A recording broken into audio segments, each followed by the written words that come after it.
बहुत बेआबरू होकर तेरे कूचे से हम निकले। यही हाल इस वक्त माय फ्रेंड डोनाल्ड ट्रंप का हो गया है। जी हाँ, बड़े चौधरी बनकर निकले थे इस उम्मीद के साथ कि ईरान पर हमला करके कुछ घंटों के भीतर ही वहां अपना पिट्ठू बिठा देंगे, यानी सरकार पलट देंगे, वहां की प्राकृतिक संसाधनों को लूटेंगे और अपनी जेब भरेंगे। मगर खेल में पलट गया। अपने सर्वोच्च नेता की हत्या के बाद भी ईरान झुका नहीं, बल्कि बेहद मजबूती के साथ टिका हुआ है। और इस कदर टिका हुआ है कि तथाकथित सुपर पावर अमेरिका के राष्ट्रपति मदद का कटोरा लेकर निकल पड़े हैं। जी हाँ, हेल्प मी वाला कटोरा लेकर निकल पड़े हैं। वो भी एक देश नहीं बल्कि अनेक देशों के सामने झोली फैला चुके हैं। चीन, फ्रांस, ब्रिटेन, जापान, दक्षिण कोरिया सहित कई देशों से संपर्क किया। रूस से भी कहा कि हमारी मदद करिए। कहा कि ईरान होर्मुज का रास्ता बंद कर चुका है, दुनिया ऊर्जा संकट से जूझ रही है, इसी रास्ते से दुनिया का 20% तेल सप्लाई होता है भाई। यानी जो खुद को सुपर पावर कहते थे वो सुपर फ्लॉप निकल गए। दुनिया के कई देश पहले ही ट्रंप की बात मानने से इनकार कर चुके हैं और अब जापान तथा ऑस्ट्रेलिया ने भी साफ साफ कह दिया है कि देखो भैया ट्रंप, ईरान के खिलाफ तुमने लड़ाई छेड़ा है, अब तुम ही मोर्चा संभालो, हम तुम्हारे फड्डे में टांग नहीं अड़ाऊंगा। जी हाँ, जापान और ऑस्ट्रेलिया ने साफ साफ कह दिया है कि होर्मुज के क्षेत्र में हम अपनी नौसेना और जहाज नहीं भेजेंगे। जापान का कहना है कि हमारे यहाँ संविधान में सैन्य कार्यवाही पर कई तरह के प्रतिबंध हैं, हम आपके फट्टे में टांग काहे अड़ाएं, आप अपना देख लीजिए। यानी ट्रंप इन तमाम देशों से फोन कर करके कह रहे थे कि अपना जहाजिया भेज दो, होर्मुज वाला रास्ता साफ कराओ, ईरान को रोको। लेकिन ज्यादातर देशों ने हाथ खड़े कर दिए क्योंकि सबको समझ में आ रहा है अमेरिका ने जो किया है ये गलत है, ये खुली दादागिरी है, गुंडई है, बदमाशी है। और जब गुंडई करने में दांव उल्टा पड़ गया है तो मदद का कटोरा लेकर निकल पड़े हैं, भैया हमको बचा लो, भैया तुम बचा लो। बेशक इस लड़ाई में ईरान को भी बहुत नुकसान हुआ है, मगर उसने दुनिया में बहुत कुछ बदल दिया है। इतिहास बनाते हुए ईरान ने अमेरिका इजराइल के सामने जिस तरह से 56 इंची छाती दिखाया है वो भविष्य में खाड़ी के देशों का पूरा सिस्टम बदलने वाला है। बल्कि इन देशों में तो चर्चा भी शुरू हो गई है कि आने वाले वक्त में यहाँ नई रणनीतिक साझेदारियां देखने को मिल सकती हैं। कई पुराने रिश्ते टूट सकते हैं, कई नए रिश्ते बन सकते हैं, क्योंकि अमेरिका ने जो अपना औरा बना रखा था ईरान की मिसाइलों ने उसमें छेद कर दिया है। वो भी 72, एक नहीं। एकदम आसान भाषा में इस पूरे मामले को समझेंगे कि कैसे माय फ्रेंड डोनाल्ड की गाड़ी दलदल में धंस चुकी है। और आप तो जानते हैं कि दलदल में धंसने के बाद आदमी जितना छटपटाएगा उतना धंसता जाएगा। वही हाल अमेरिका का भी हो गया है। वीडियो को आखिर तक देखिएगा, बहुत कुछ समझने को मिलेगा। आगे बढ़ने से पहले एक छोटी सी अपील है, पहली बार है तो चैनल को सब्सक्राइब करके घंटी बजा दीजिए टन से। हर वीडियो को लाइक और शेयर करना आपकी जिम्मेदारी है। इसके अलावा आप जानते हैं कि हम किसी धन्ना सेठ या राजनीतिक दल के दम पर चलते नहीं, आपके दम पर चलते हैं, तभी आपकी बात हो पाती है।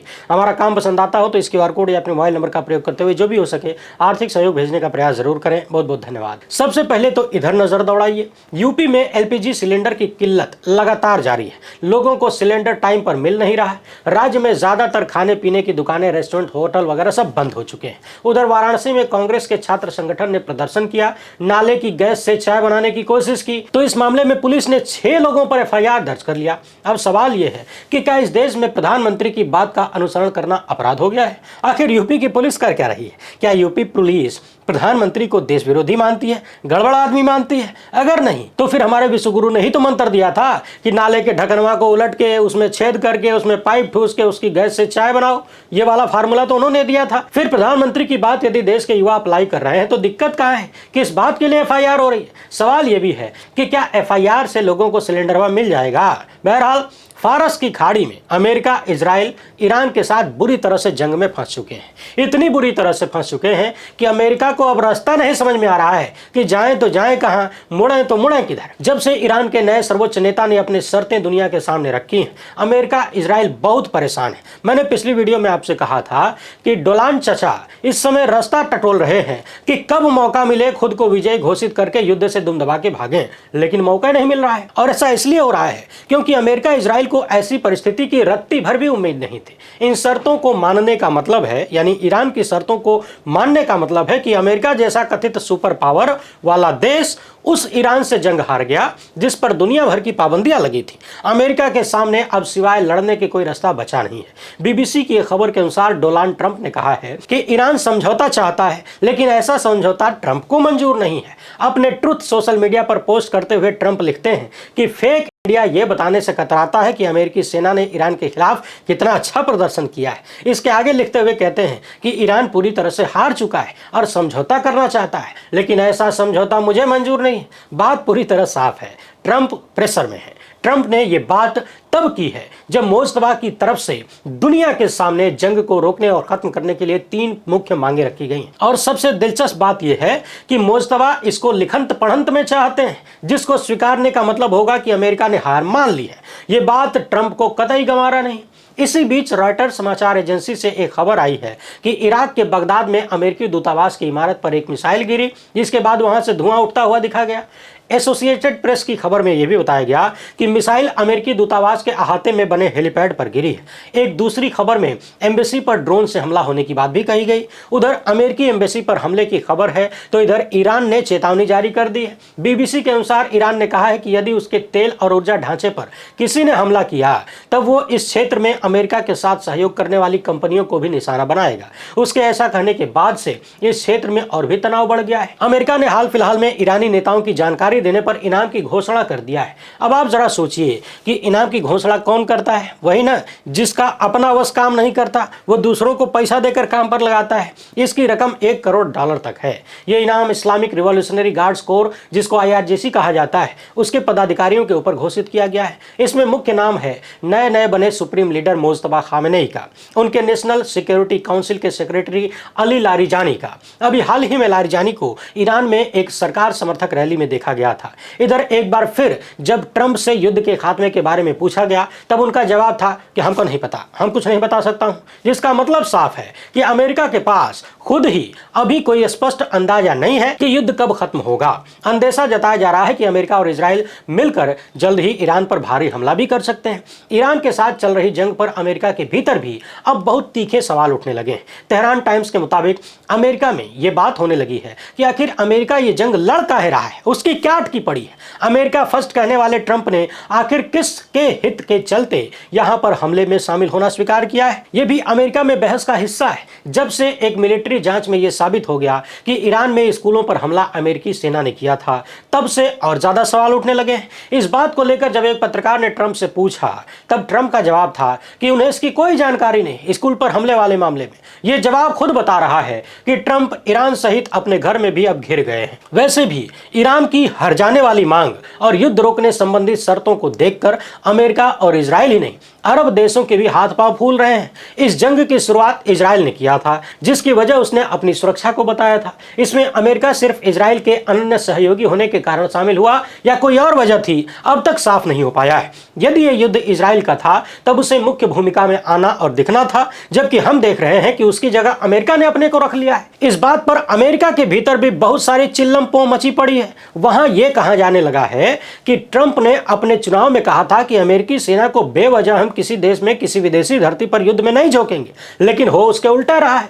आपको याद दिला दें कि बीते 2 मार्च को अमेरिकी विदेश मंत्री मार्क रूबियो ने कहा था कि उनको पता था कि इजराइल कोई कार्रवाई करेगा, इसके जवाब में अमेरिकी सेनाओं पर हमला होगा ईरान की तरफ से। इसलिए अगर अमेरिका ने समय से पहले ईरान पर हमला नहीं किया होता तब उसे काफी नुकसान उठाना पड़ सकता था। इस बयान से एक बात तो साफ हो गई कि इजराइल ने अमेरिका को सब बता दिया था। साथ ही अमेरिका को उकसाने की कार्रवाई करके खुद को इजराइल ने एकदम अलग कर लिया और अमेरिका सीधे रूप से इस जंग में शामिल हो गया। अमेरिकी सीनेट के भीतर सीनेटर एंगस किंग ने कहा कि क्या युद्ध में जाने जैसे गंभीर निर्णय का अधिकार भी दूसरे देशों को दे दिया गया है? यानी क्या इजराइल के इशारे पर अमेरिका युद्ध कर रहा है? इस पर ट्रंप ने कहा कि नहीं, उन्होंने इजराइल को ईरान अटैक के लिए मजबूर किया है। यानी ट्रंप का दावा है कि उन्होंने इजराइल से कहा कि ईरान पर हमला करो। लेकिन यदि मार्क रूबियो की बात पर गौर करें तो यह स्पष्ट हो जाता है कि ऐसा कुछ भी नहीं था जैसा ट्रंप बतिया रहे हैं। जब ट्रंप ने इजराइल को अटैक के लिए कहा तब आज इजराइल क्यों नहीं युद्ध लड़ रहा है? ये जंग तो अब सीधे सीधे अमेरिका ईरान के बीच हो गई है। इजराइलवा गायब हो गया है। इसमें कहां किसी को इजराइल नजर आ रहा है? जिस तरह से तेल अवीव तेहरान को लेकर संदेह की नजर से देखता है, उसमें उससे यही उम्मीद की जा सकती है, पर अमेरिका उसका इस तरह से अंध समर्थन करेगा ऐसी किसी को उम्मीद नहीं नहीं थी। ईरान से इजराइल को इसलिए भी खौफ रहता है कि खाड़ी में एक वही देश है जो उसके लिए चुनौती बन सकता है। ईरान की मिसाइल तकनीक और परमाणु कार्यक्रम हमेशा से उसके लिए चिंता का सबब रहे। इस क्षेत्र में सामरिक रूप से वही उसके लिए चुनौती है। सऊदी अरब, ओमान, बहरीन और यूएई, मिस्र में वो बातें नहीं हैं। ये सारे मुल्क अमेरिका के पाले में ही हैं। जब जिसे चाहे इजराइल कंट्रोल कर लेगा, क्योंकि उनमें से ज्यादातर देशों के हथियार अमेरिका से आते हैं और उनका कील कांटा सब इजराइल को पता है। कुछ नहीं भी पता होगा तो वो अमेरिका से डायरेक्ट फोन करके पूछ लेगा, यानी जानकारी ले लेगा। इसलिए इजराइल को इन देशों से उतना खतरा नहीं लगता जितना ईरान से महसूस होता है। एक तो वो रूस और चीन के करीब है, यानी ईरान करीब है। दूसरे, उसने खुद स्वतंत्र रूप से अपना एक सुरक्षा कार्यक्रम बना रखा है और चलाता है, जिसमें वो मिसाइल के साथ साथ परमाणु ऊर्जा का भी कार्यक्रम चला रहा है। इसी के तहत चलाए जा रहे अपने परमाणु कार्यक्रम पर ईरान बार बार कहता रहा कि उसका परमाणु कार्यक्रम शांतिपूर्ण कार्य के लिए है, किसी और उद्देश्य के लिए नहीं। लेकिन किसी ने उसकी बात को नहीं माना। इतना ही नहीं, उसके लिए किसी अंतर्राष्ट्रीय स्तर पर भी कोई जांच दल नहीं बनाया गया। बिना किसी जांच के ही मान लिया गया कि ईरान परमाणु बम बना रहा है। पूरा का पूरा संयुक्त राष्ट्र संघ सिर्फ भर्त्सना और खेद ही प्रकट करता रह गया, जबकि इसी पृष्ठभूमि पर ईरान पर हमला हो गया। ईरान अपने हमले का जवाब भी एक खास रणनीति के तहत देता दिख रहा है। उसने हर उस ढांचे और संपत्तियों को नुकसान पहुंचाना शुरू कर दिया है जिससे इस क्षेत्र को लाभ पहुंच रहा है। स्ट्रेट ऑफ हॉर्मुज बंद है और तेल के दाम दुनिया भर में बढ़ चुके हैं। पड़ोसी अमेरिकी सहयोगी देशों को भी निशाने पर रखा हुआ है ईरान ने। हालांकि इन सब के बीच ईरान सबसे यह भी कह रहा है कि ईरान तब तक हमला नहीं करेगा जब तक कि ईरान के ऊपर किसी पड़ोसी देश की जमीन, पानी या हवा से हमला नहीं होगा। इस बार खाड़ी देशों में जो युद्ध चल रहा है, ये काफी कुछ इस क्षेत्र में बदलने वाला है। अरब देशों में कुछ पुश्तैनी दुश्मन हैं, दोस्त बन सकते हैं, और कुछ पुराने याराना खत्म भी हो सकते हैं। अब तक जहां तक ट्रेंड रहा है कि खाड़ी देश अमेरिका से एग्रीमेंट करके निश्चिंत हो जाते रहे हैं अपनी सुरक्षा को लेकर। उनको लगता था कि अब सुरक्षा की कोई चिंता ही नहीं करनी है, जब दुनिया के सबसे पावरफुल देश के हथियार भी उनके पास हैं और उसका साथ भी, तब क्या कोई क्या कर लेगा। उनको ये पता नहीं है कि जिस देश के दम पर वो अपने को महफूज समझ रहे हैं, उसका ही लंगोटिया यार इजराइल अरबों का दुश्मन नंबर 1 है। साथ ही उनका एक और परंपरागत दुश्मन ईरान भी है, जिससे झड़पें उनकी होती रही हैं, डायरेक्ट या इनडायरेक्ट। अब तमाम अरब देश चाहे F-16 लेकर आए चाहे F-35, इससे कोई फर्क पड़ने वाला नहीं है। इन मुल्कों को ईरान से जंग का अंदेशा तो रहा है, पर ऐसी जंग हो जाएगी इसकी उम्मीद नहीं थी। ईरान के लड़ने और अमेरिका के अपने सहयोगियों को उनके हाल पर छोड़ देने के चलते अरबों के बीच ये सवाल उठने लगा है कि उनको अब सुरक्षा के लिए कुछ करना होगा। खाली अमेरिका के भरोसे रहने से काम नहीं चलेगा, नहीं तो ईरान मार मिसाइल धुआं धुआं कर देगा।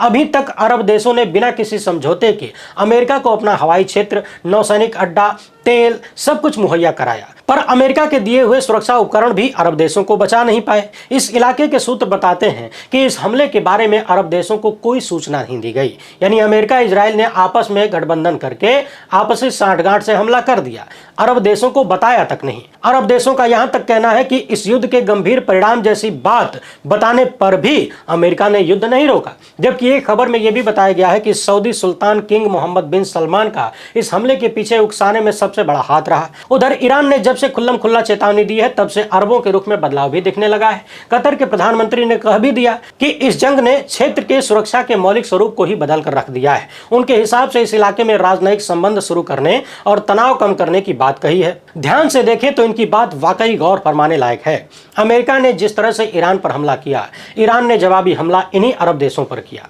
जहां अमेरिकी अड्डे बने हुए हैं, उनके सैनिक रुके हुए हैं। इस हमले से सुरक्षा का वादा करने वाले अमेरिकी उपकरण भी फेल हो गए।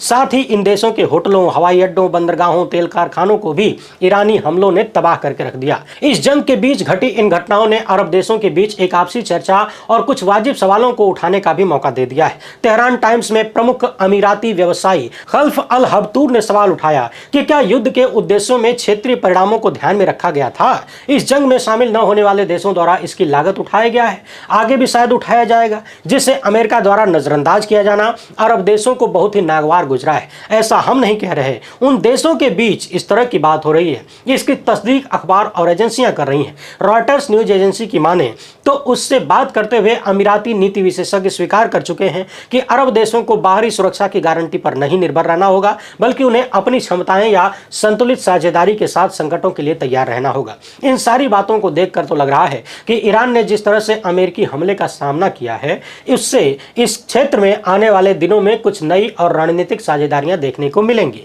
फिलहाल एक तरफ जहां अमेरिका ने अरब देशों को उनके हाल पर छोड़ दिया है, वहीं पाकिस्तान जैसे देश जिसने सऊदी अरब से किसी हमले पर मिलकर जवाब देने का वादा किया था, वो भी खाली हवाई साबित हुआ है। ऐसे में कौन किसके साथ है और कौन किसके खिलाफ समझ पाना मुश्किल तो नहीं है, लेकिन जरा टेढ़ा जरूर है। वैसे उम्मीद की जानी चाहिए कि ईद तक इस क्षेत्र में चल रही जंग बंद हो जाए, बच्चे फिर से स्कूल जाएं। दुनिया में पहले से ही महंगाई की मार झेल रही मेहनतकश आवाम गैस और पेट्रोल के चलते और बढ़ने वाली महंगाई को न झेले। आपकी इस पर क्या राय है, कमेंट बॉक्स में जरूर बताइएगा। वीडियो को आखिर तक देखने के लिए बहुत बहुत धन्यवाद। ज्यादा से ज्यादा लोगों तक शेयर करिए। जय हिंद।